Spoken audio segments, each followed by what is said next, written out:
go. Get this thing set up.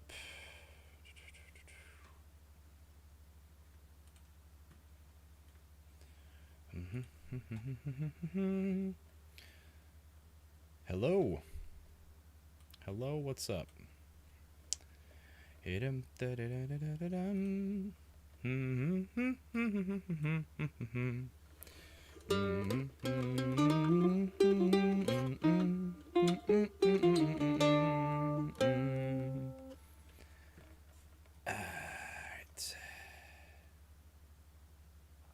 Just gotta pull up this Gangstagrass stream. This is a silly thing to admit, but the way that I see the comments is I watch the stream. And the way I see all the comments, since we multicast, is I watch all 3 streams in separate windows. That is probably not the way, as they might say in the Mandalorian. This is not how the Mandalorians would do it. Anyway,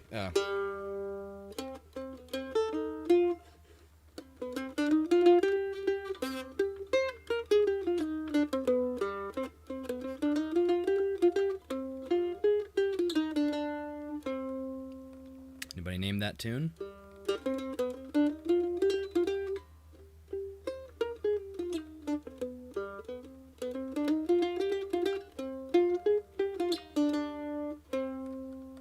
There it is again.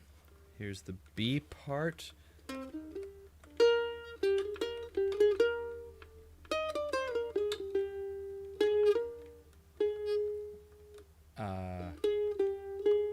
Something like that.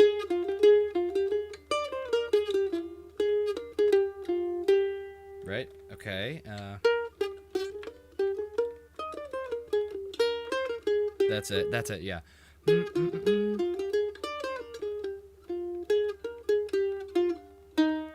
Along those lines.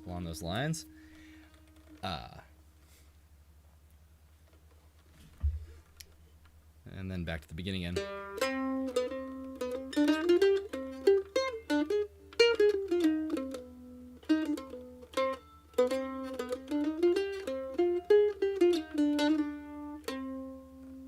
Yeah, I've never played that on the mandolin before. That's the melody from. I learned it from The Legend of Zelda: Ocarina of Time, and it's the character's theme music for whenever the owl shows up to give you a whole lot of exposition in one go. Owl's name is Kapora Gaebora, and he's like an incarnation of a sage or something like that. And he gives you so much information in one sitting that you just are hitting A over and over again, like yes, yes, skip through, yes. And then at the end of it, he says, did you get all that? And then you either say yes or no. And then if you say no, you're doomed to hear it all again. So you want to be hitting A really quickly, but then you don't want to hit it too quickly because you might hit the wrong thing.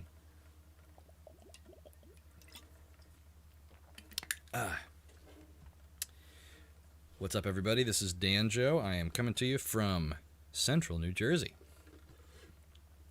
I am the banjo player for this band, Gangstagrass. I do not normally play the mandolin. I don't. But here I am. Here I am all the same. We got folks from Buffalo. We got folks from Oregon. We got folks from the Cannabis Commonwealth. I don't know if is that a specific state? Let's see. Let's find out. There are trivia question here, and I actually don't know the answer. How many commonwealths are there in the United States? Cannabis Commonwealth is an organization based in one of them. Virginia is a commonwealth. It's not the only commonwealth. Yes, hi, Lonesome. This right here is actually my dad's. He's still with us. I just like to steal instruments from him from time to time. My dad's flat iron mandolin. It's a really kickin' instrument. It's a flat iron Performer F style Um, it's a terrific instrument, and this is actually the instrument that I grew up listening to my dad play, and just kind of my way into bluegrass. Honestly, I later rebelled from him and took up the banjo, because that's what happens when that's what happens when you're the child of somebody who plays a bluegrass instrument. Is you say, I'll never be like you, and then you go off and you play a different bluegrass instrument. I actually played with a mandolin player his dad played banjo, and it happens. It happens. Yes, terrific. That's funny. It's funny. Dope AF Mando. Of course, in this case, AF would stand for A style, F style. And this is an F style. You may have seen A style mandolins. They're a little bit simpler. You cut off this scroll and you cut off the point, and then you just kind of have a little teardrop, little potato body, and just as good. A styles. I like A styles a lot, honestly. I've been kind of thinking about getting one because the F styles are great. They're so fancy and everything, and they've got a really nice treble. They cut through, especially with the F holes there.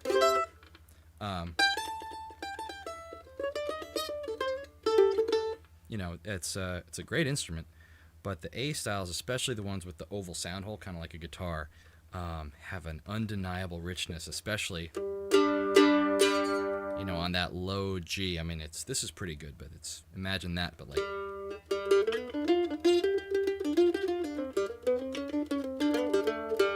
Just like super low end on what is normally a trebly instrument anyway. Okay, yeah, so somebody caught that Zelda theme.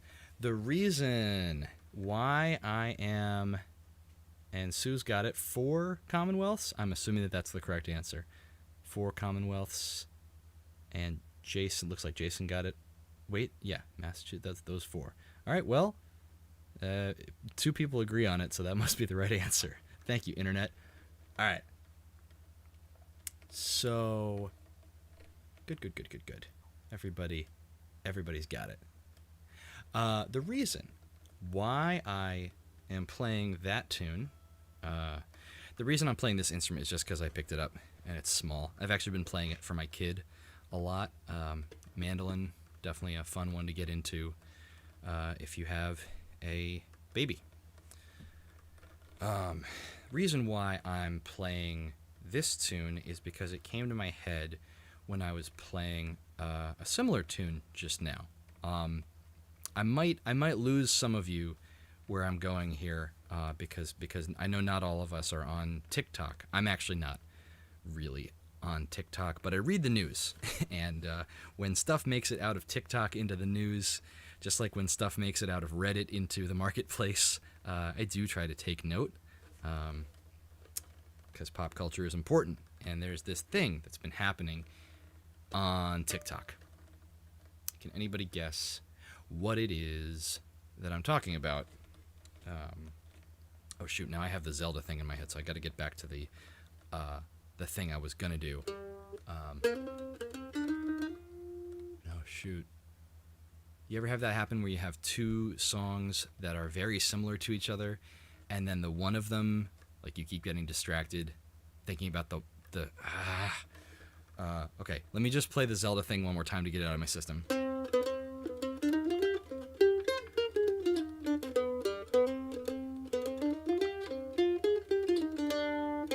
Okay, that's that, which is different.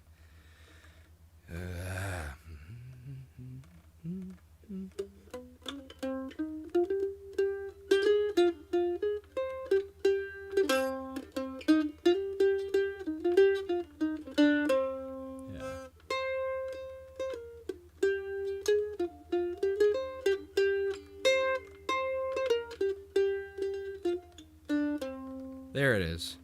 There it is. That is... Yes, I have been playing Wind Waker, which is just a coincidence. I've really been wanting to get back into another of my favorite Zelda games. And I'll probably play something from Wind Waker in a second because it is a Zelda game and a water-themed game. That right there, I just played you a sea shanty that seems to be called The Weller Man,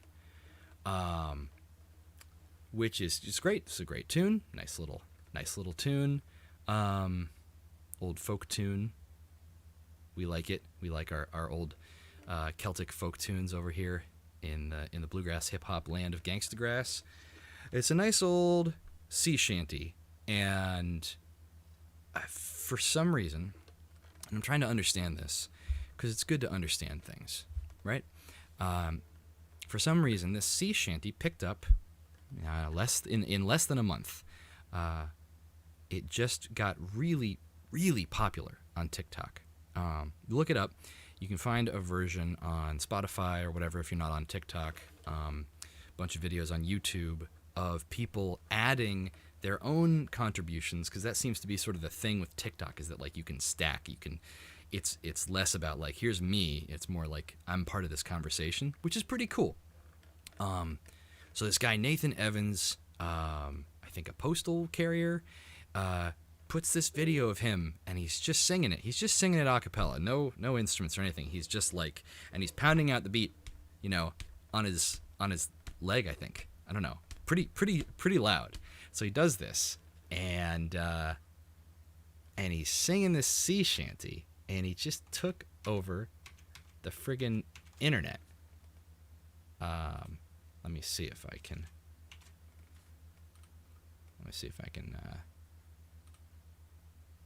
Pull up the. I don't know the lyrics yet. There's a bunch of lyrics, because it's a sea shanty.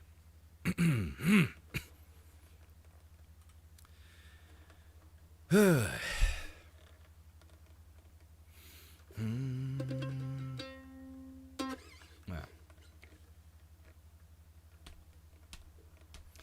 there once was a ship that put to sea, and the name of that ship was the Billy o' Tea. The winds blew hard, about it down, blow me bully boys blow. Soon may the wellerman come to bring us sugar and tea and rum. One day when the tonguing is done, we'll take our leave and go. She had not been 2 weeks from shore when down on her a right whale bore. The captain called all hands and swore he'd take that whale in tow.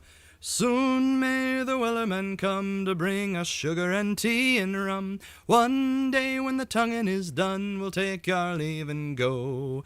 Before the boat had hit the water, the whale's tail came up and caught her. All hands to the side, harpooned and fought her when she dived down low. Soon may the wellerman come to bring us sugar and tea and rum. One day when the tonguing is done, we'll take our leave and go. No line was cut, no whale was freed, and the captain's mind was not on greed, but he belonged to the whaleman's creed. She took that ship in tow. Soon may the wellerman come to bring us sugar and tea and rum. One day when the tonguing is done, we'll take our leave and go. For 40 days or even more, the line went slack, then tight once more. All boats were lost, there were only 4, and still that whale did go. Soon may the wellerman come to bring us sugar and tea and rum. One day when the tonguing is done, we'll take our leave and go. As far as I've heard, the fight's still on, the line's not cut and the whale's not gone. The wellerman makes his regular call to encourage the captain, crew, and all. Soon may the wellerman come to bring us sugar and tea and rum. One day when the tonguing is gone, we'll take our leave and go.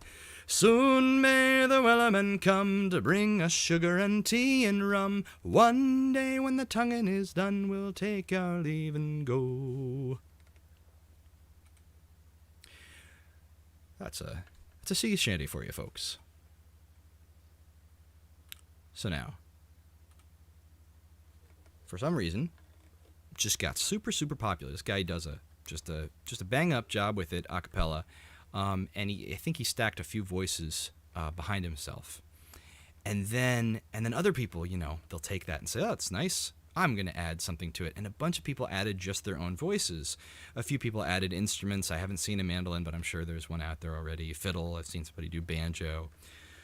And a couple of people had the nice deep voice, the nice deep bass voice, and they got in there. They really I think that helped like really kick the thing up. So, you have these like what's the soon may the wellerman come to bring us sugar and tea and rum. One day when the tonguing is done, we'll take our leave and go. Just all the way down there.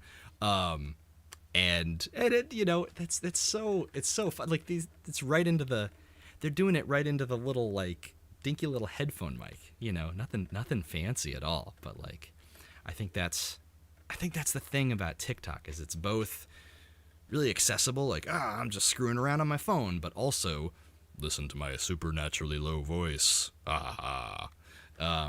It's exciting. It's fun. I think that one kid I saw was like 19 too. Voice went low early on that one. Anyways, that's fun to do. Honestly, the reason I haven't gotten as much, I used to have a loop pedal, which I traded for like an organ emulator. But the reason I haven't done as much of this acapella, multi-track video things is I don't have Apple products. Sad to say, they only work on like iPhone and iPad and stuff, and I don't have one. And as good as my phone is, there isn't really like an equivalent app that you can use to like collaborate with other people. It's really a shame. Really a shame. That's the kind of thing that gets me down about the world. So yeah, it's been fun.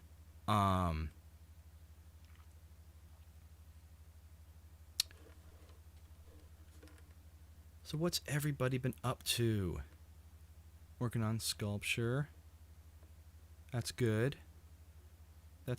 Yeah, let's get into these words a little bit. Okay. So the Wellerman in the chorus, right, is I guess just like a resupply. Is a resupply run. So these whaling vessels are out for, I don't know, weeks, months at a time, and then the Wellerman comes by and he's got the sugar and the tea and the rum to resupply while you're out looking for whales and hunting whales and butchering whales. And I guess the tonguing, when they say one day when the tonguing is done, is like, cutting the tongue, I think is maybe one of the sources of like blubber and meat and stuff.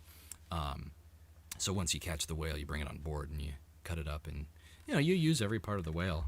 But so the Wellerman comes on the resupply run, and if you listen to the verses, it's kind of a okay, if you're familiar with the Johnny Cash song "Ghost Riders in the Sky," these are great. I love these sort of like American Gothic or like old world Gothic fable folktales where you've got some element of the supernatural involved. So Ghost Riders in the Sky is a guy sees this band of like cowboys, and they're like corralling a herd. They're they're driving a herd of cattle through the sky, and they're like demonic cattle, and the riders they're like doomed to be riding forever. And there's something about that, where the natural crosses over into the supernatural, because as if you're working in a job like driving cattle or whaling or whatever, it can feel interminable. And so then these songs about like we're literally doing this forever, because that's what this song is about. The Wellerman, that's about they hook a whale, and the whale won't go down, because basically the way you take down a whale is you get in a little boat, and you've got a couple of harpoons that you tie to a rope to the boat, and then you hit the whale with the harpoon, and the harpoon catches and sinks, and then the whale gets mad and starts going. It's kind of like, a bullfight or something. Probably how they took down mastodons it's our it's our impetus as a species to just find a large animal, make it mad, and kill it. So the whale has the harpoon. It's tied to the boat, and the whale takes off. And then you engage in what is referred to as a Nantucket sleigh ride, which is you're in this boat that's being pulled by a whale, and then maybe you hit it again a few more times, and eventually the whale gives up and dies, and you bring it back to the ship. Yeah, it is sad if you're on the side of the whale, definitely. It's not something that's done as much these days. I'm sure the history of whaling as an industry and a practice is far more complicated than I'm aware of. But it was, traditional part of lifestyle for a lot of people for a while, and still is for some people in some parts of the world. So all these references, it's kind of like train songs. All these references are like very specific elements of like, and then we do this, and then we do that. And sea shanties really played an important part as work songs too, because you got all this timing, and you've got calls like "to me now," where everybody's like hauling up rope and doing things that involve everyone working together. So in this song, they've snagged a whale, and they're trying to bring it down, and the whale won't go down, and the whale's fighting and thrashing. And you have the option, if the whale is going to do damage to your ship or kill people, drown you, you have the option of cutting the rope. You can just cut the rope and let the whale get away. But in the song, the captain is what part of the whalerman's creed? So he's honor bound, like we're gonna stick with this whale no matter what. So the whale is a metaphor. We're gonna stick with the whale, and so I think the last verse is like, what? Last I heard, they were still out there. And the Wellerman like came by periodically to encourage everyone. Hey, keep at it, fellas. You'll get them eventually. Would you like some tea? And that's the song. That's the gist of it. That's a fun one. Now I will drink some tea. I'm not that deep of a well of knowledge, Parrish. I appreciate it, but honestly, I just stay a step ahead. Like I read about this yesterday. Anyway, and now I know a thing, and that's I encourage that. I think everybody should regularly read up on stuff, because it's cool. It's cool to learn new things. So thanks, TikTok. I'm only gonna say that like once a year, and there it is. I said it, so I can't say it for the rest of 2021.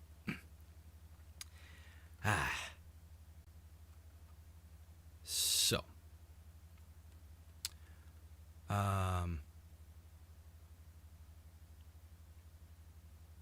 yeah, what's another good example of that? I feel like there's a lot of songs like that. Ghost Riders in the Sky with like the eternal cattle drive, the Wellerman with the eternal whale hunt.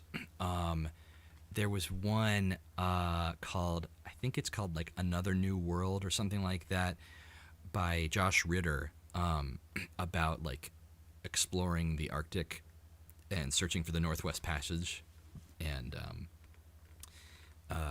anytime you can take like humanity's eternal quest to do something that's gonna get them hurt, and then set that to music. That's my thing. That's absolutely my thing. I actually I wrote a song a while ago. I was on a plane. And having mild to moderate fear of flying, and I thought to myself, well, what's the worst thing that could happen? I could fall through the floor of the plane. I could do that, and I could keep falling, and I could fall, and then a hole opens up, and I fall into hell, and then I wake up, and then I'm on the plane again, and I just repeat that forever, because that's what damnation would be like for me. And I wrote a song about that, and it actually kind of helped, because that's, I think, sometimes, using a little bit of the creative process can help you process how you feel about things, get through your feelings.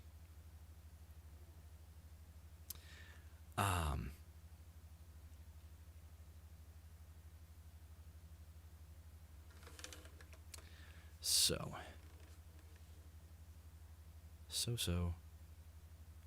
So. That's the sea shanty portion of today. And again, yeah, this is my dad's old flat iron mandolin, just to sort of show it off.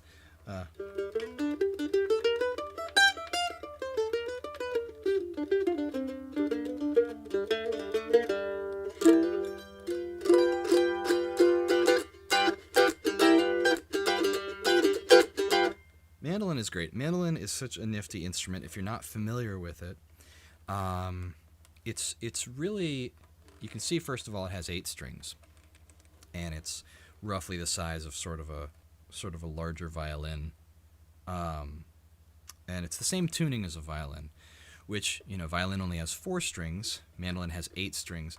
A mandolin is referred to as a 4-course instrument because you got your appetizer, your salad, your meal, and your dessert.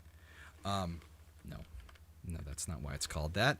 A course in this case is you think of these 2 strings as you fret them, press them down with your finger, and you pick them as if they were one single string. So, if that makes any sense. See how I'm actually playing 2 at once. So you think of it as a 4-course instrument, and they're tuned the same as a violin. You get your E, A, D, and G, tuned in fifths. And actually, I could just play a little bit of it. The problem with there being 2 strings,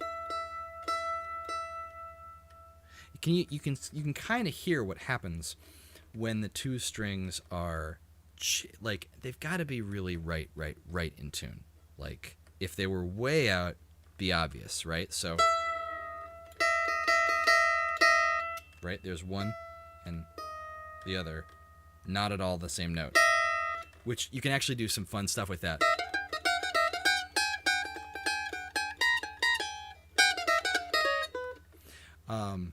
A lot of people do that kind of intentional detuning into nicer sounding intervals than that. But no, what happens with mandolin, if it's just a little bit out of tune, it sounds more like.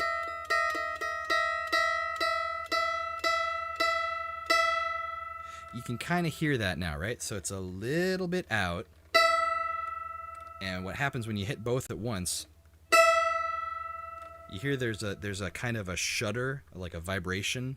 I mean, obviously all sound is vibration, but this is up at like let's see, 660 hertz, I think, is that E, right? Because that's 440, and then that's a 3-to-2 ratio. So 660, that's 660, and that's like 650, 655, and those 2 frequencies together will beat on each other, is the technical term for it, and you hear this resulting.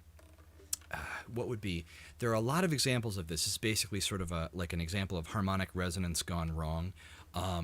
If you think about, okay, you ever in your car and you have a turn signal on, and the person in front of you or behind you has their turn signal on, inevitably they're going to be about the same speed, not actually the same speed, right? One of them, you or the other person, is a little bit faster, and the other one's a little bit slower. And what happens then is that, like, they line up for a second, and then it's like, instead of tick, tick, then it's like tick, tick, tick, tick, tick, tick, tick, tick, tick, tick, and then they get less and less in line. So this is that, but like way, way sped up. And you hear this, so basically you hear this vibration, this whoa, whoa, whoa, whoa, whoa, whoa, whoa in there. And you can, even rather than listening to each note and comparing them, you can, if you want to, and I think Pharaoh's on the Twitch right now. What's up, Pharaoh? You can do this with bass too, since it can be harder to hear the low notes. It can be easier to hear the beating or the harmonics. Anyway, so you take 2 notes that are supposed to be the same, and you listen to the beating and basically tune it until it goes away.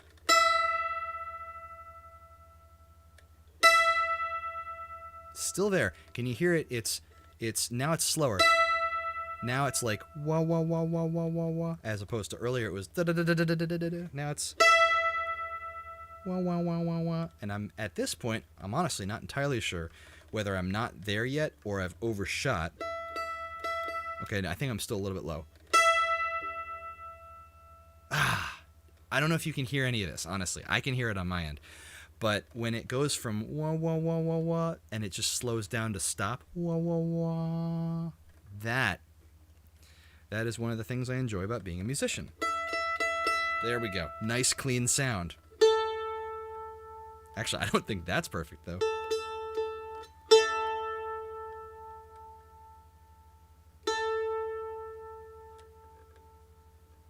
That's pretty good. Now, of course, I'm tuning these two notes, to be in unison. I'm tuning these two notes to be in unison. Then you got to go back and say, well, wait a minute, but are these two notes in tune with each other? Are they actually the perfect fifth interval that you want them to be? So there's a lot of tuning involved with a mandolin.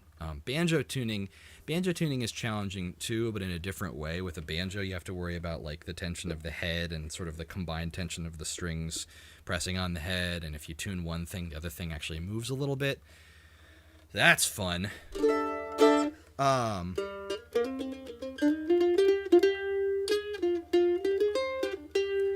Pharaoh is requesting a little encore of the shanty again. Pharaoh's a big sailor. I'm glad to see you on here, Pharaoh, and I want you should do a sea shanty bit. Honestly, I shouldn't be the one doing this. All right. Let me pull lyrics back up again, and I'll sing you on your way. Pharaoh's back in the States by now, I think. Right, Pharaoh? Right, here we go. Let me skip ahead to the fun part. So they've caught the whale. Before the boat had hit the water, the whale's tail came up and caught her. All hands to the side, harpoon and fought her when she dived down low. Soon may the wellerman come to bring us sugar and tea and rum. One day when the tonguing is done, we'll take our leave and go. No line was cut, no whale was freed, and the captain's mind was not on greed, but he belonged to the whaleman's creed. She took that ship in tow.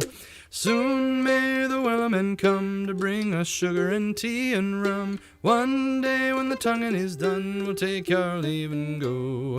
For 40 days or even more, the line went slack, then tight once more. All boats were lost, there were only 4, and still that whale did go. Soon may the wellerman come to bring us sugar and tea and rum. One day when the tonguing is done, we'll take our leave and go.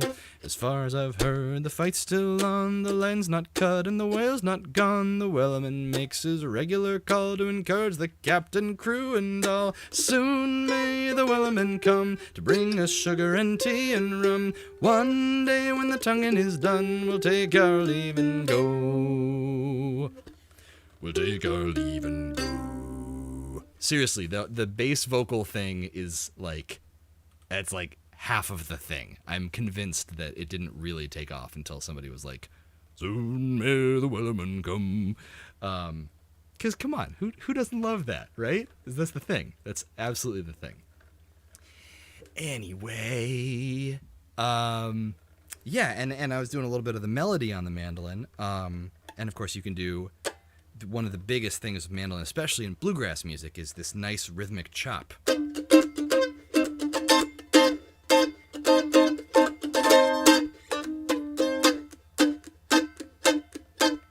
That's a lot of the role of mandolin in bluegrass is it's a solo instrument too, but like Bill Monroe played a lot of great lead stuff adapted over from violin fiddle tunes, but a lot of bands like the mandolin didn't necessarily even play solos. You look at old Flatt and Scruggs. It's really funny. There's a tribute band called the Earls of Leicester. Because of Earl Scruggs and Lester Flatt. So it's a tribute to Flatt and Scruggs, and they do all their old songs, and they do them all in the same way. They're playing all the same breaks and everything. And unfortunately, what that means is that the mandolin player in this tribute band gets like 1.5 solos in the entire show, because the mandolin did not take solos in that band. And, they're trying to be historically accurate. I just feel like that's got to be a funny gig. Like, hey, man, you want to play mandolin? Yeah. In a tribute bluegrass band? Yeah. With Jerry Douglas? Sure. Okay. So here's the thing, though. I mean, you get a solo, so make it a good one. But mostly it really, really sits in that very important rhythm role. In much the same way you'd hear like the snare drum on the 2 and 4, or a clap, or some kind of, it's not a bass drum, right? It's not the upright bass usually sits in that role in bluegrass. But yeah. So what I could do with the mandolin, if I wanted to, I can do the melody.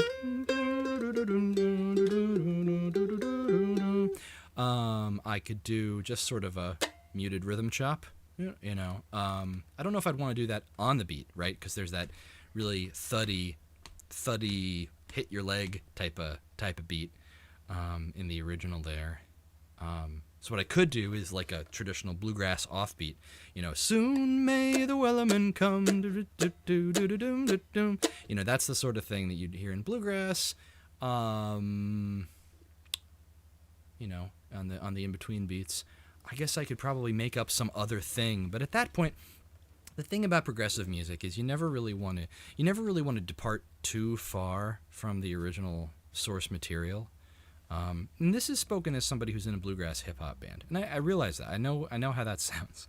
I know how this looks, but I really do care deeply, and I think all of us in the band do, about the various traditional original musics that influence both bluegrass and hip hop.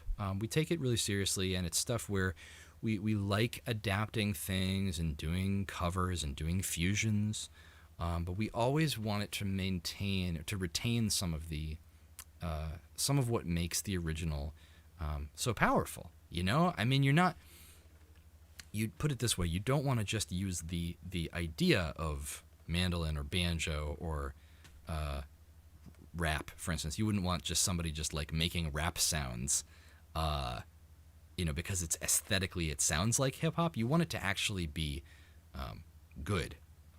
I realize this sounds like I'm just sort of self-promoting, like, here's why Gangstagrass is great. But here's why Gangstagrass is great. Seriously. We really do try to, like, if a bluegrass band was to adapt this sea shanty, they probably wouldn't do too much with it instrumentally. They might just do it a cappella, because that's sort of the authentic thing. And similarly, I don't know, if we did something hip-hop with it. You get what I'm saying.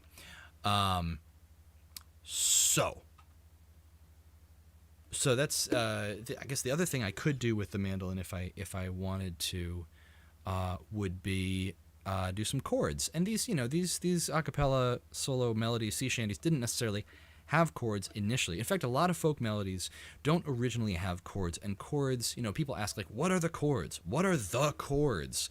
What are they? As though there are necessarily, one set arrangement of chordal harmony for a tune. And a lot of songs in the 20th century were written that way. Here's the chords. And in the 18th, 19th century, here's the whole orchestral arrangement. But you got to remember that a lot of melodies they're just melodies. And this is important, especially in the genre of old-time music, where you differentiate from bluegrass. And I really don't know a lot of good old-time tunes. My brain doesn't really work that way. A lot of the old-time tunes are aggressively unharmonized, which is to say, like, we don't necessarily have a chord. A guitar player or somebody comes in. That's often the guitar players. What chord do I play under this? We don't necessarily have one. You could pick one and make it up, but we'd sort of rather you didn't, because that was really a lot of 20th century in particular, kind of taking, folk music. Like, Pete Seeger would do this. Great guy, great, cool music stuff, a lot of interesting. But, a lot of folks would take melodies that have a lot of stark complexity just in the melody, and then unfortunately, I think kind of do it a disservice by rendering it down and saying, "Oh, this is a G major chord over there." Well, okay, sure, you say it's a G major chord. I could be thinking of it as a, like a C sus. I don't know, or some other thing. I don't know what my point was. Oh, my point was that if I wanted to, I could play chords over it. But having said all that, I don't think I am gonna play chords. No, I'm just not gonna do it. It's my stream. I do what I want. Anyway, this is my dad's flat iron, and rest assured, the only reason I have this, the only reason I have my dad's mandolin that he's had for like my whole life. I mean, 20, 30 years, he's had this. So I'm just checking. I don't know if there's a date. Oh, there's a serial number. Probably has the date. It's from the 90s. I'm from the 80s. But only reason I have this is because he has a nicer one. So he definitely he's good. He's good. You know, we're both good, and we get together and play mandolin and guitar and everything when we can. Flat iron. This one was made in Bozeman, Montana, which is a big instrument making town.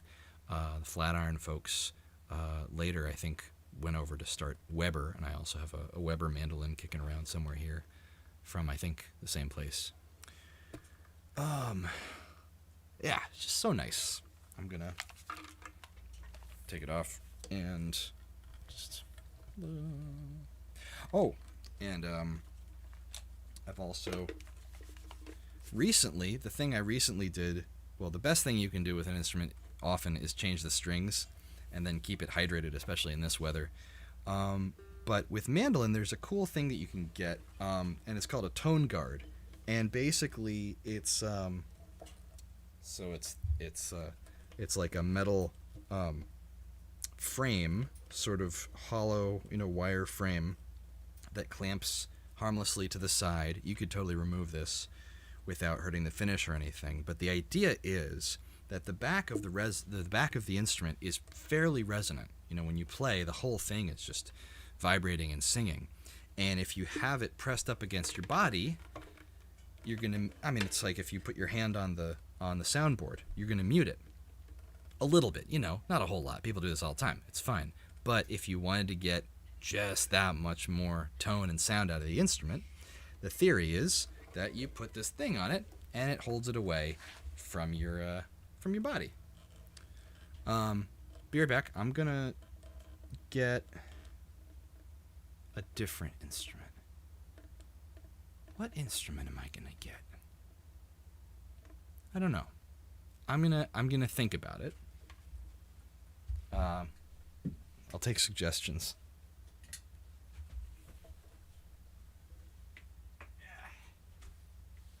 Oh, and I mentioned humidifying your instrument. This is literally just a little sponge in a tube with little holes poked in the tube. And I soak it with water regularly, and I put it in the instrument in the case. And man, I mean, like, I'm dry, Relative humidity in my house right now is probably like in the 20s. I like it to be in the 40s, but I kind of gave up on regularly refilling a humidifier this year, and honestly, we don't have one that's large enough to hit the whole house. So rather than keeping the whole house comfortable, I'm just doing what I can to keep humidity in the cases.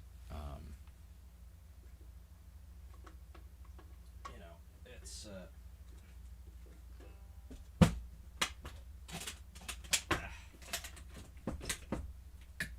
and drink water. It's important, folks. You really should hydrate. You should humidify anything that's made of wood. I mean, anything that's made of organic material, honestly. Musical instruments like guitars, mandolins, even banjos, generally have, a lot of the surfaces are finished. So you shouldn't be losing any moisture that way, but like fingerboards typically are unfinished unless it's like a finished maple. Fingerboards are just sort of raw wood. It's a wood surface, and that's a lot of the time fingerboards will shrink up in the winter when it gets dry. Um, the inside, you know, the outside of the body of the instrument is finished, but the inside surfaces um, are unfinished, and so you lose a ton of water there. You know, the body can dry up. It can, when it's really severe, it can crack. Um, the top can weaken, and then the tension of the strings can belly up the front of a guitar. I used to work in music stores, so, you know, heard it all, seen it all. Um, I do not have any dobros, and I'm pretty not okay about that, honestly. I have been thinking about getting a dobro for a few years. For a few years. I'm actually happen to be wearing I don't know if you can see this, a Landry McMeans shirt. There you go. I'll go over here. Yeah, there you go. The queen of the dobro there. I don't have a dobro, and I want one. That's all I'll say about that. Just putting that out into the internet. One sec.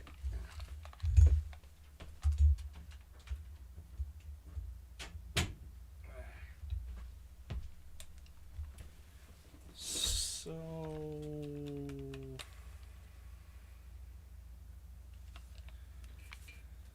I could show off my banjos, but that feels dirty. It's not dirty. Nothing bad about that.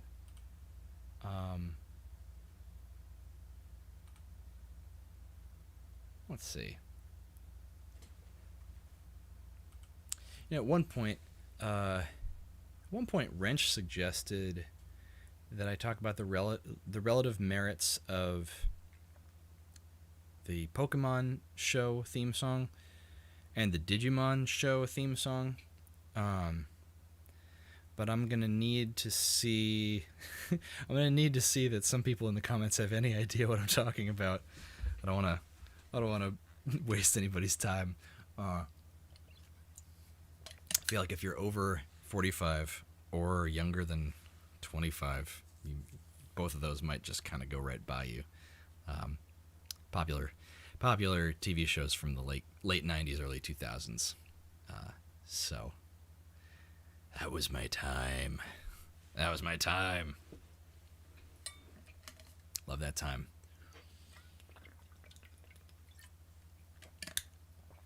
Man, I'm dry. What's the relative humidity where everybody is? I have relatives in Colorado, so they probably have everybody beat in terms of dryness. But oh boy. I grew up in D.C. I was born and raised in Washington, D.C. Grew up there, and now I've moved up into the New York area, where I've really been for the past like 15 years, in the greater New York area. But I miss a lot of things about DC all the time. You know, obviously my family, I like to get to see them when I can. But I think being born in the swamp, like, you get used to the humidity. Maybe you don't. Maybe some people are born in the swamp and they're like, I don't like this humidity, and they move away, and they're much happier there. I remember visiting Colorado, like, some of us, like, our throats closed up, like, oh my God, how can you breathe when there's no humidity in the air at all? And then others were like, oh, this is what breathing feels like. You know, like, some people, I don't know, some people are fish, some people are not fish. I think I'm a fish. I think I really need that humidity. I like it, and I think I generally would prefer to have too much humidity rather than not enough. Yeah, boy, yeah, and the UK would be a great example of that. I love the UK. I love it a lot, and that's one of the reasons why I like the humidity. And it's not too hot. It's also not too cold. It's honestly, I think Americans when you say temperate climate, I think people don't really understand what that means until you actually go to the UK or the Pacific Northwest or somewhere that actually has a temperate climate. See, we think, if you live in like the mid-Atlantic, you're like, well, I'm not so far in the north and I'm not so far in the south, so it must be not too hot and not too cold. The funny thing is, it's actually both too hot and too cold. You actually get both. You get bitter cold in the winter. You get sweltering heat in the summer. And you think, well, but if I moved south, it would be worse. If I moved north, it would be worse. Yeah, but it still kind of sucks. Let's see, Salford. Come to Salford, they say in the Facebook comments. I'm going to go over to the map, and I'm going to look up where Salford is, because I've actually been all over the UK. I have toured there with 2 different bands. I'm lucky to say I've spent a lot of time in the UK. I love it a lot. No, okay, I'm thinking of Saltburn. I went to Saltburn by the Sea with Man About a Horse. But Salford, I don't know if I've been around there. Oh, it's sort of a suburban neighborhood of Manchester. Oh, heck yeah. Yeah, we've been by there. I don't think I've necessarily set foot in Salford proper, because we were over at Band on the Wall in Noma, which unfortunately I just heard somebody on the comments like a week or two ago was just talking about like, hey, funny story. I just found a magnet from your band. I was doing demolition at Band on the Wall, and I was like, no. They were sifting through the rubble of this venue, and they found our like band sticker, which is like, God, feels so apocalyptic. I remember Gangstagrass. I saw that show, and now that venue is rubble. Jeez. Anyway, but yeah, I love the UK. Love it. Germany's cool too. I haven't been to Germany as much, but we did do a really nifty festival in East Germany. I don't know if it's politically weird to refer to it as East Germany anymore since the wall came down. I'm not really sure. We got some interesting insight into like what it's like. So there was a wall for folks not from Germany or younger than I am. I was born in '87, and for the first 2 years of my life, there was a wall in Berlin separating West and East Germany. So I don't remember it coming down. I don't remember it being a thing, but I was born before it came down. And a few years ago, this band, Gangstagrass, we went over to Germany, and we were in Rudolstadt, which is in Thuringia, which is the eastern part of Germany, a former Soviet Union, I guess. And it was cool. Folks there were great. Wonderful festival. The guy who brought us over there, who booked us as a West German. And Germany's unified now, so I don't want to say West East like it's separate things. They're not separate things. But he was telling us about like it was this story about he went to a store that sells like candied nuts, and there was a deal on like if you buy 3 you get a reduction in price. And he was asking about like, you do that like complicated math on specials where it's like, well, if I buy 5, do I get like 2/3 of the reduction on like the other 2, like innocuous stuff. Like it's not mean spirited or anything. You're not trying to like cheat anybody. You're just asking an innocent question. But apparently the shopkeeper maybe could tell from his accent that he was West German or something, and he just really got very defensive and was like, oh, West Germans just coming in here, trying to like, it sounded kind of like if somebody in the South post Civil War was like, oh, you carpetbaggers coming in here and trying to, pull one over on us, with your northern ways. It sounded like that, and it was kind of stunning. And it reminded me both, like, geez, this is only 20, 30 years after the Berlin Wall fell, and people still have attitudes like that. And in America, 150 years after the Civil War ended, I think in some places you still have some of those attitudes of, Southerners, Northerners. So it was really interesting to hear how that plays out in other parts of the world where you have border separations that are removed relatively recently, but then you still have, people remember. I mean, this is within lifetimes for many, many folks. Yeah. I mean, this is like, I'm not German. What am I talking about? This is not my country, but I'm fortunate as a touring musician to have had a lot of these really interesting conversations and experiences. We get to meet a lot of different people around the world and around the country. So I do at least feel qualified to, and maybe obligated to tell some of these stories and just say, hey, this was wild. This was a thing that happened.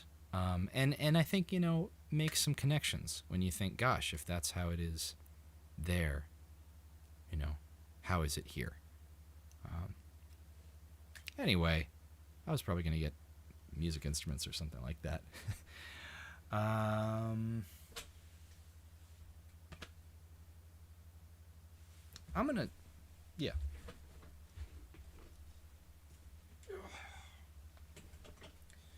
So I play this guitar a lot on the live streams. I play this guitar a lot pretty much when I'm not playing banjo. I mostly am playing this guitar specifically.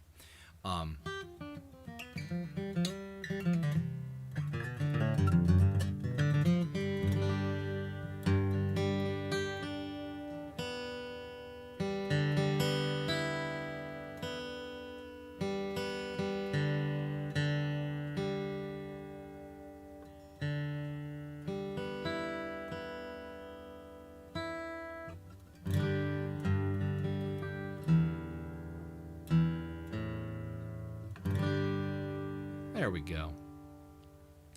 I feel bad because I do try to keep my instruments in cases, especially when it's this dry. But because I play this guitar a lot, and I like to go to it for inspiration. I like to, if you have a thought and you need to like immediately grab like a pen or a computer keyboard or something, because you need to do something with it immediately. I don't know if you've ever had those inspirational moments. It's more, I need the guitar more than I need the banjo.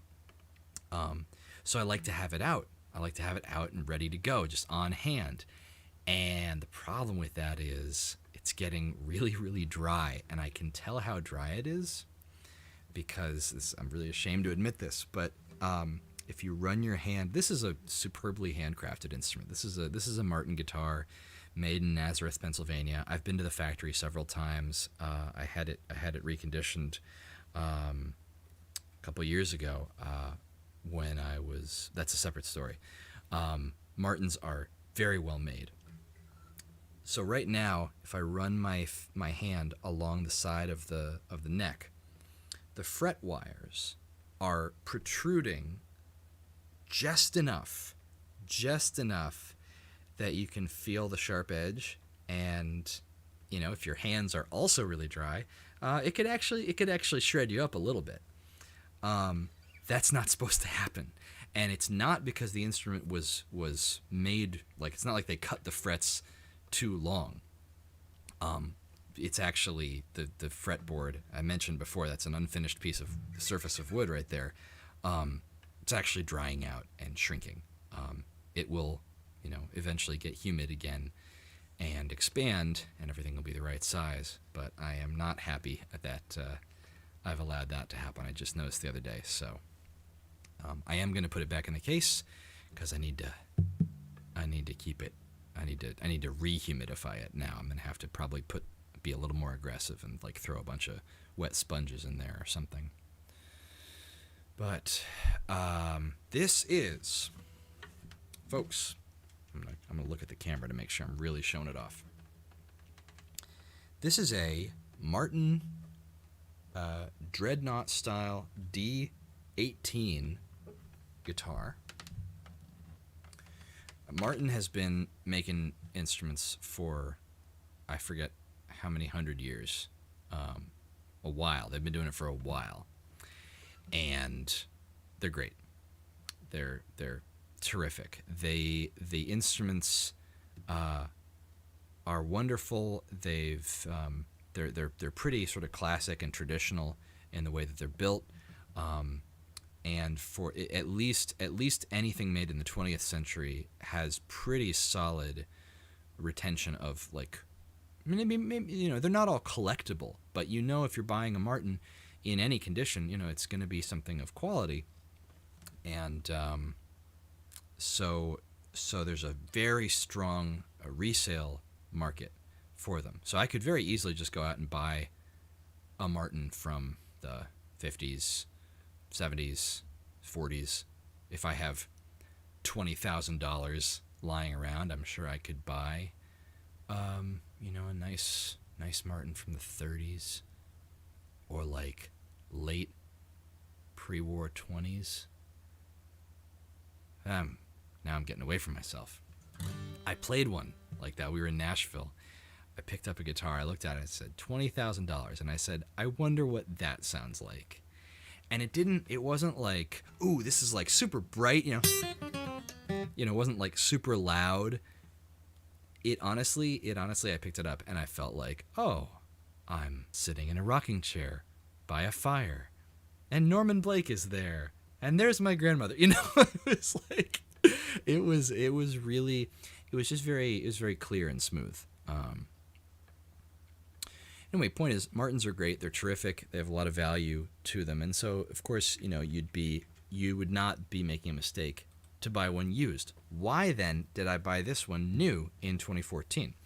I bought it new because Martin offers a very solid lifetime factory warranty, which is not transferable.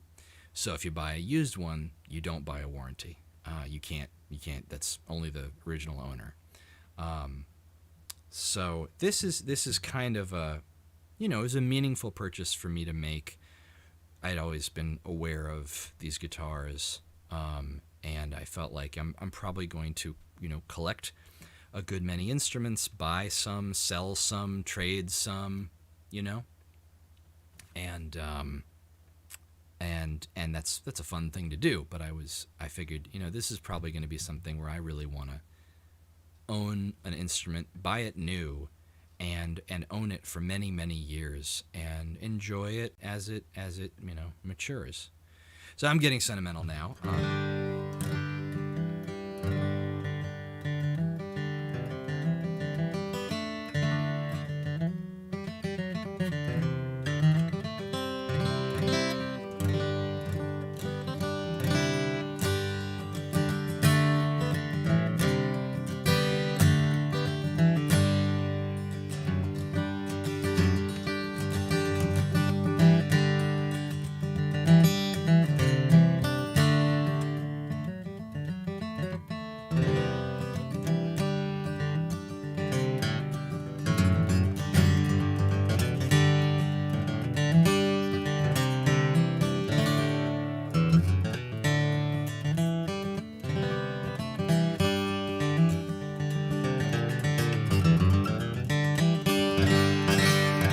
I'm not even playing anything at this point. I like playing this instrument. I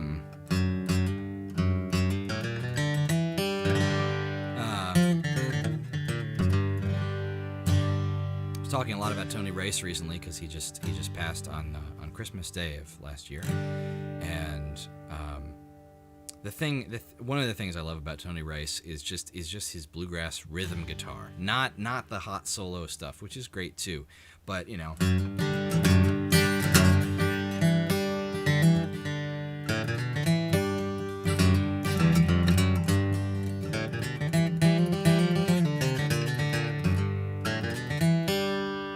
It's like you can't not bite your lip, you know. It's fun stuff. I just really enjoy it. I really enjoy doing it. Enjoy listening to it. So it's a good time. That's a good time. D18.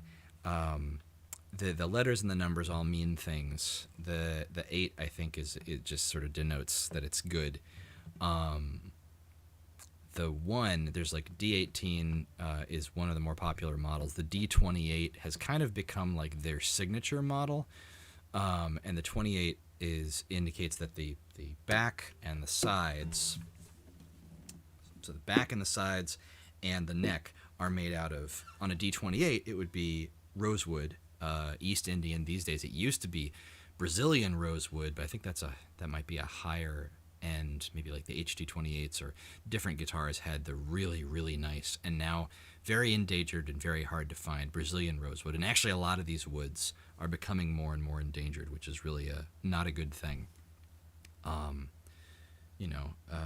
Because of the environment, and because we like these woods and we like how they sound, and we want to be able to keep making instruments out of them.